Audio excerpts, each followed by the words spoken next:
I'm curled up on the floor of my bathroom, and I've realized I've hit a breaking point. I just finished a 28-hour shift. My 32-year-old husband, who is 34 years old, has always been a big eater. He's a big gym goer, so consuming upwards of 9,000 to 10,000 calories a day has always been his norm. His parents even said it nearly bankrupted their family trying to feed him through puberty. He's still very lean. It's never caused issues until I started residency. We share groceries, and on my days off, we try to get out to the grocery store together for a big grocery run. Unfortunately, due to a hospitalization as a child caused by a major food handling issue in my school, me and almost 100 other students were hospitalized. I am working through strong aversions to unsafe foods. I'm working with a psychiatrist about it, and have been since I was a child, and have my safe foods, which are generally dry pantry goods or very specific items otherwise. We buy huge quantities. Our grocery bill works out to be about $1,000 a month. We don't have kids. Recently, all of this food has been disappearing within 5 to 6 days. He drinks about a gallon of milk a day, half a box of cereal, an entire package of chicken, multiple large tubs of yogurt, and entire blocks of cheese. This doesn't even include his midnight snacks. This is one day. I can sometimes manage to get in a bite or two of the food I bought before I find the empty packages in the pantry the next day. It's almost insult to injury that he puts the empty packages back instead of in the garbage. It's not uncommon for me to come home to an empty fridge. Most days I'm too exhausted coming home to even bother ordering takeout. I've fallen asleep too many times on the couch just to wake up the next day with the food untouched on the front doormat. My only saving grace is that my residency program pays for meals while we're on shift, so at least I get 2 out of 3 meals a day at the hospital. That is, if I have a chance to eat on shift. I begged my husband to see a doctor. I was concerned about a thyroid issue, an eating disorder, or even extreme diagnoses like Prader-Willi syndrome, and he dragged his feet before inevitably going. Nothing was wrong with his lab work by any means, which totally stunned me. He hasn't gained any weight. He isn't binging and purging, at least from what he's told me, and he doesn't display any signs that he would be purging. I asked if he felt upset or stressed with my long work hours. I work around 80 hours a week, and he said he was coping fine. The biggest issue I'm facing is that I'm constantly coming home to an empty fridge and cabinet. The best I can do is catch up with salt and pepper because of how efficiently he clears out any food item. He has tried to cook for me in the past, but gets fidgety waiting for me to come home. The most recent example I have is him preparing 2 large pans of lasagna. He ate it all in one sitting before I even got home. Even groceries I explicitly bought for myself, which my husband knows are my safe foods, get eaten because he forgot or thought I wouldn't eat them anyway. He does have severe attention deficit hyperactivity disorder for which he's getting medication. So the forgetfulness I can sometimes forgive, but I have even started designating specific shelves and drawers to be mine, or putting up signs on food I want to be saved. It doesn't stop him. I just want to be able to have a snack when I get home without wondering if the cabinet will be empty. My next step was to consider putting a fridge in our basement with a lock, so I have my own safe stash of food, but I shouldn't have to go to that extreme. I seriously wonder if a locked fridge would even deter him. I'm at a total impasse about what to do now. I've asked my colleagues both for medical and personal advice, and they've expressed concerns that he's doing this maliciously if we can't find a reason otherwise. He's been the light of my life and is a fantastic partner in so many ways outside of the food situation, so I'm at a loss. But coming home today to find the 1 bag of veggie straws I asked him to save for me gone just broke me. Now, for a few comments before the update. Comment 1. There seems to be 2 issues. That amount of food is truly excessive. That's like running a marathon across the Antarctic in your pants level of calorie consumption. His lack of respect for you. There is absolutely no good reason why someone needs to eat 2 trays of lasagna and can't have the mindfulness to leave you a single slice. Come on. If this is clearly affecting you both physically and mentally, and he's not taking this seriously, it's not a small problem. It's a big one that you should maybe speak to a professional about. And if he needs 10,000 calories a day, buy some high-calorie protein shake like a normal person instead of eating enough lasagna for a multiple-wife Mormon family, for goodness sake. Comment 2. The problem isn't that he is eating a lot. The problem is that he doesn't even consider you. He seems to just not care. If he cared, he would leave you food. And by the way, if he isn't capable of leaving food in the house for you, if he is literally eating everything, then he is binge eating. He seems to be out of control around food. That's a binge eating disorder, because you can't tell me he is actually hungry after one pan of lasagna. Now for the update.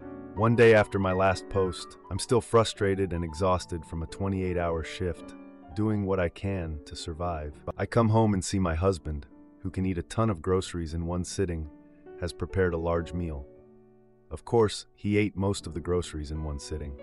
I can't get over this. I spend all my energy to make it home and see there's barely anything left.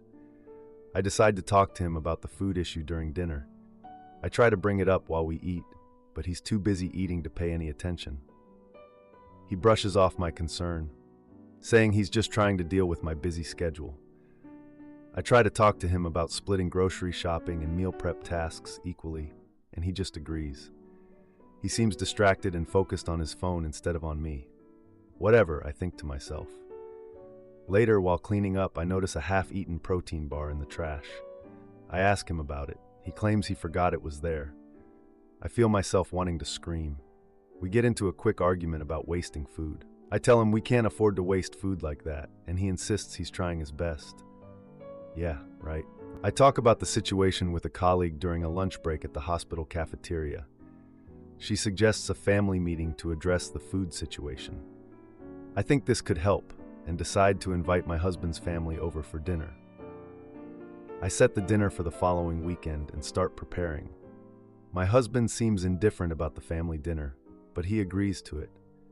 The day of the dinner arrives, and I'm busy cooking while my husband plays video games. Family members arrive, including my husband's sister, who is 5 months pregnant. She's super sweet, but I can't help but notice my husband barely interacts with his family, spending most of his time gaming. During dinner, the husband's sister brings up food preferences and makes a joke about how her cravings are overwhelming. My husband chuckles, but then makes this low-key, shady comment about how he's always hungry. I feel my heart drop. I try to steer the conversation to our food issues, but my husband changes the subject like a pro. The mood at the table gets awkward when my safe food comes out, and he takes a large portion without asking. I call him out on it, and there's a moment of silence where it's super awkward. He defends himself, saying it was just food and that he didn't mean to upset anyone. His sister suggests we all have a food plan to help the family eat healthier together. The husband rolls his eyes at the idea, saying he doesn't need a plan. After dinner, the family moves to the living room, where the husband's sister shares baby stories. I step away to check my phone and notice a text from a coworker about an upcoming shift change. When I return, I see my husband and his sister in a heated discussion about meal portions. The sister accuses him of not being supportive of me, which surprises me. He's not perfect, but I'm not sure this is fair. He becomes defensive, denying any wrongdoing and arguing about his eating habits. The dinner ends on a sour note, with him storming off to another room. Later, the sister approaches me, apologizing for the confrontation and sharing her concerns.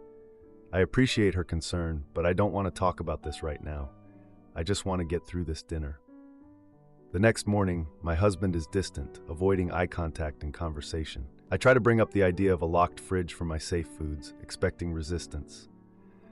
I know he doesn't like the idea, but I feel like it's my only option. He reacts defensively, insisting he doesn't need to change anything. The conversation escalates, revealing deeper issues in our relationship about support and communication. Mini update. After the family dinner, I felt drained and frustrated with my husband's constant avoidance of the food issue. I decided to seek help from a marriage counselor on my own, as I felt we needed professional guidance. My husband was not on board at first, but reluctantly agreed after I explained my feelings. I also started meal prepping for myself on my days off, which has been a bit of a lifesaver. The locked fridge idea is still on the table, but we are trying to work through this mess together before we make any drastic decisions. Am I the idiot for refusing to let my mother's accusations control my life anymore? She wholeheartedly believes I choreographed my crotch to be in her face as part of a premeditated attempt to make her uncomfortable, fully clothed in front of my husband and baby. When I told her I had no idea what she was talking about and that it would never occur to me to sexually attack her, she accused me of gaslighting her. When I asked her to describe what it was that I did, she said that it was impossible to describe. She is completely, utterly traumatized. I have not been able to speak to her since the accusation. There is a long history of my mom accusing me of things that are not true. My first major memory is her accusing me of being anorexic. I was prepubescent, red, skinny, and 100% of my meals were prepared by her, most of them eaten in front of her. I'm not even sure I knew what anorexia was at the time. She threatened to take me to the hospital and hook me up to a tube if I didn't gain weight. She has accused me of being depressed and needing therapy well after actually admitting to her that I had been depressed and had seen great success with therapy. She took it upon herself to vet therapists for me to see unnecessarily. She has accused me of being an alcoholic and staged a full-blown one-woman intervention solely based off of the alcohol I consumed on a single Thanksgiving. I've realized that I've been able to excuse her behavior in the past as her coming from a loving, concerned place. She's just your typical neurotic mother. Enough time passes between these accusations that I feel safe with her again and enjoy our time together. I'll let my guard down and share details about my life. And then she pulls another rabbit out of her hat, and I regret letting her near me. Her most recent accusation has crossed a line because she's accusing me of intentionally harming her and lying about it. She 100% believes I did something so disgusting. Now I fear for what the next accusation could be. Harassing my baby? I don't want to just wait and find out. I'm finally at my breaking point. I know that ultimatums are never the way, but I plan to give her an ultimatum when she is ready to speak to me. Go talk to a professional about the trauma you've experienced, or you will no longer be in my life. I think it's worth mentioning that my dad, sister, and strangers have been accused of doing her wrong as well, but nothing this severe. Grandiose accusations aside, she has always been overly controlling and clingy. What's your read on this escalation of delusion? How do I move forward? Now for an update. Thank you to everyone that has taken the time to read this post and share their thoughts. I am reading every single comment. I thought a couple of strangers on the internet could help me see more clearly. I didn't think that hundreds would help me feel stronger when I'm feeling weak. Some of you might be able to resonate with the ebbs and flows of the conviction that I feel about this situation. I wish I were alone, but I know that there are other Reddit users that can relate to me, and I hope your responses are helping them too. Now, for a few comments before the update. Comment 1. I think she needs to be evaluated by her doctor and screened for mental health issues. I would wonder if she's in the beginning stages of dementia, where this kind of behavior is common, but since you say she has kind of always been this way, then I would say some other undiagnosed mental health condition is going on. Comment 2. Move forward? You're 35 years old, read your own post, and end her involvement in your life immediately and completely. She's an insane monster. Go full no contact and try to heal yourself. Now, for the update. 2 days after the last post, I got a message from my mom asking to meet up for coffee. Thought it was a good idea, so I agreed. Was hoping we could sort things out, talk about some stuff, and just move on. We met at this local cafe where we used to go for brunch. I have to say, it brought back a lot of memories, but not all of them were good. The place was pretty packed, but we managed to find a table in the corner. I got there a bit early, just to calm my nerves, and she was late. Like, really late. When she finally showed up, she looked flustered, kind of disheveled, and just not herself. I was trying to figure it all out in my head, like, is this how therapy is affecting her? I opened the conversation asking how she was feeling. She paused for a second and then just dove right in. She started talking about her past experiences, bringing up childhood memories that made her uncomfortable. I listened, trying to understand her perspective and all that. But I also couldn't help but think about how this was the same woman who staged an intervention for me because I drank wine at Thanksgiving. She had a hard childhood, no doubt, but it felt like she was using it as a justification for everything. As the conversation moved on, she shifted back to the accusation. She said it was all just a misunderstanding. I pointed out that this misunderstanding had been going on for years. Like, hello, remember the whole anorexia thing? She insisted that my actions could still be interpreted inappropriately, no matter what I meant. We decided to leave the cafe and walk around the nearby park to change the scenery. It felt like I was walking on thin ice. While walking, she suddenly mentioned she had started seeing a therapist to work through her trauma. I was surprised but cautiously optimistic. We stopped at a bench and she opened up about her difficult childhood experiences. The stories she told were heartbreaking, but I felt like she was using it all as a shield. She became defensive, accusing me of not being supportive. I was like, hold on, I'm here, aren't I? The conversation escalated when she threatened to cut ties with me if I didn't conform to her expectations. I stood my ground, explaining that I wouldn't accept emotional blackmail. I was done with that. We left the park, and the air was just full of unresolved stuff. The next day, I got a text from my mom saying she regretted the confrontation. She suggested we plan a family dinner to reconnect, and I agreed. We organized the dinner for that upcoming Sunday at my house. My husband was on board, and my baby was just excited to see everyone. My younger sister came over too, and we were all ready for this. Family members arrived, and I was actually looking forward to it. My husband, baby, and younger sister were there, and the vibe was just positive. It felt good to have everyone together. My mom arrived noticeably late, bringing a dessert but no real apology. Classic, right? The dinner started well, with everyone chatting and laughing. My baby was the star of the show, and I loved seeing everyone interact. But then, tension arose when my mom made a comment about my parenting choices. Like, come on. I calmly redirected the conversation, trying to keep the mood light. It wasn't easy, but I felt it was the right thing to do. After dinner, the family moved to the living room for dessert. My mom tried to bring up past issues again, but I interrupted, setting firm boundaries. I wasn't going to let her do that to me or my family anymore. I could see her demeanor shift, and she seemed to realize that I was serious. The family ended the night with a group picture, and it was nice to capture a moment of unity. The next day, my mom called me, thanking me for the dinner. It was a simple thank you, but it felt good. She mentioned she had a therapy session scheduled for later that week, and I was all for it. We agreed to meet again in a couple of weeks to discuss progress. I'm hopeful, but I'm also keeping my guard up. Edit. This was the first time my mom has admitted she has a problem. She has committed to therapy and is following through with it.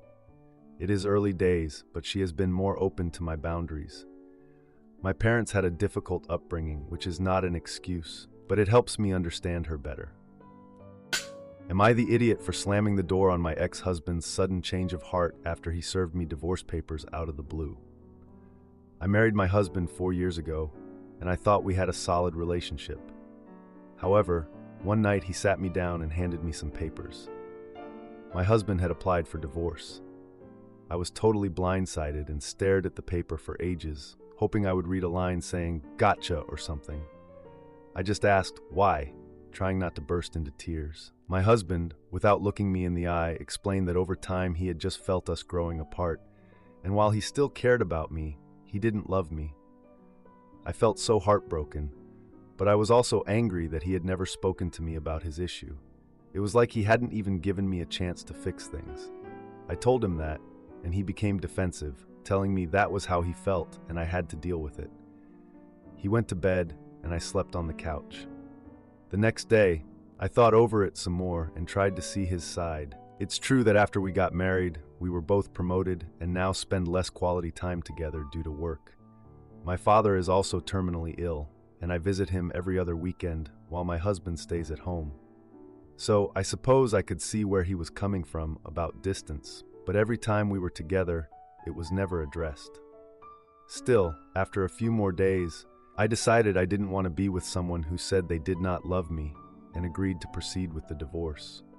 My family was sad for me, but understood.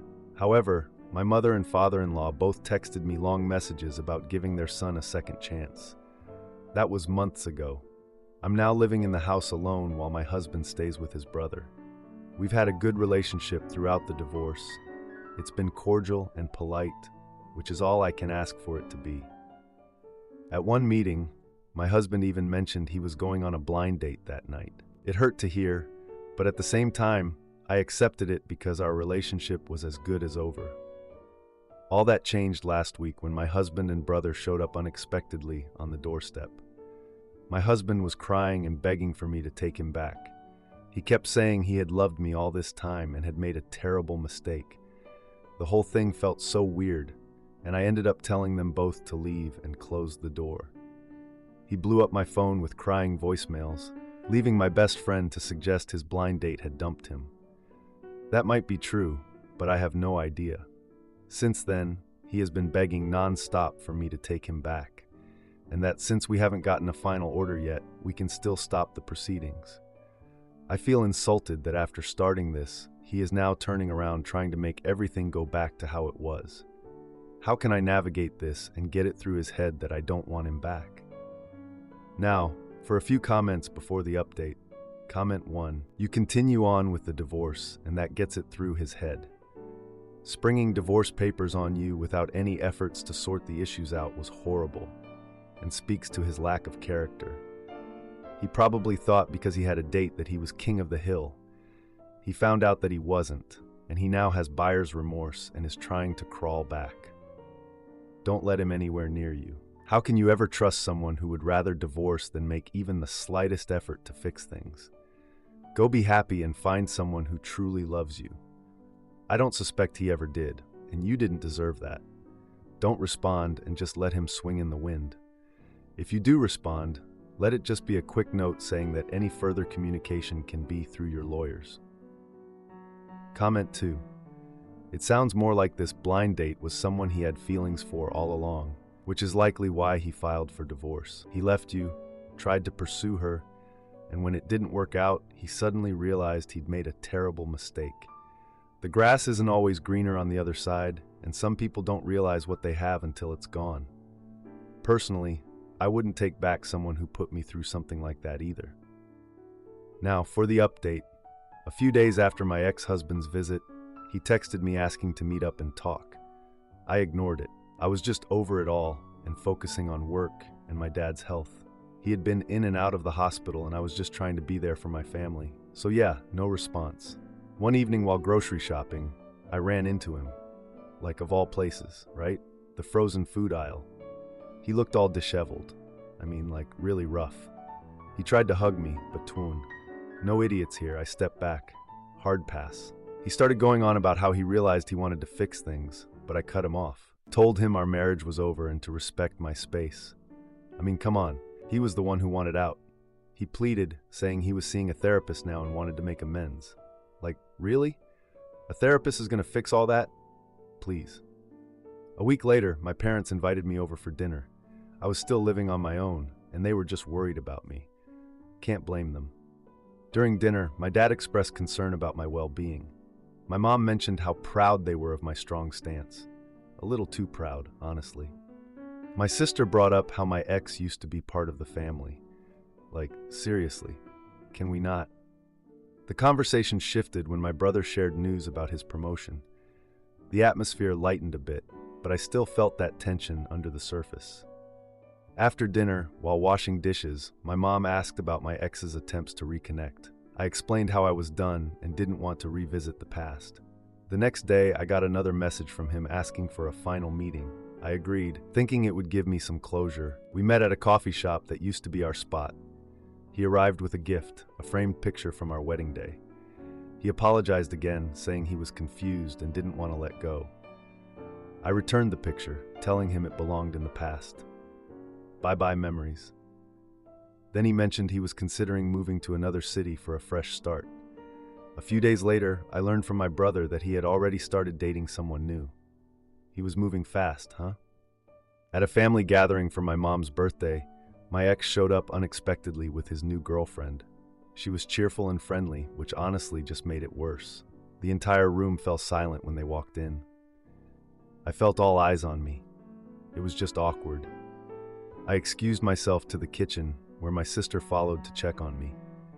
In the kitchen, my sister encouraged me to confront the situation directly. She was all like, "You need to be the bigger person here." So I went back to the living room and greeted the new girlfriend politely. I could see the surprise on his face, but I held my ground and made small talk. The tension broke when my dad cracked a joke, and the party resumed. After the gathering, my ex texted me, asking if we could talk again. I was like, no way. I had moved on. The next day, I got an email from him detailing his plans to move. A week later, I received an invitation to my brother's wedding. I decided to go, ready to embrace the future without my ex. To answer a few questions, my ex's new girlfriend was very friendly, almost too much.